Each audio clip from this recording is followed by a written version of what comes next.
حياكم الله. في هذا الفيديو راح نشرح كيفية إنشاء حساب في موقع مركز اور ميديا للتدريب وطريقة تفعيل الحساب. نضغط على زر تسجيل جديد.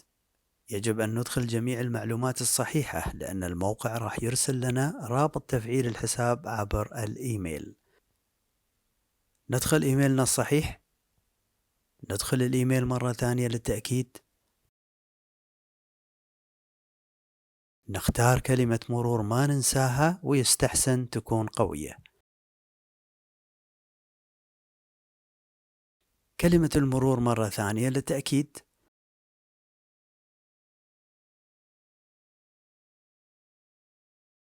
هذا الخيار اختياري إذا حبينا نحصل على العروض من المركز من وقت لآخر.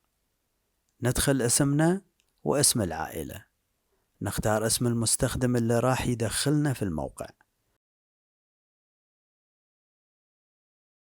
نوافق على الشروط ونضغط على زر إنشاء الحساب.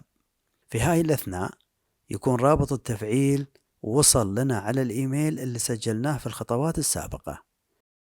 بالنسبة لي أنا تحولت إلى الجنك ميل، ويستحسن نضغط على It's not junk بهذه الطريقة لكي نتمكن من استقبال الرسائل المستقبلية من المركز بسهولة.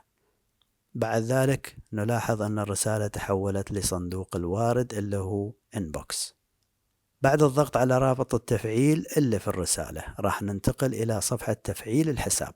نضغط على زر التفعيل والأمور طيبة.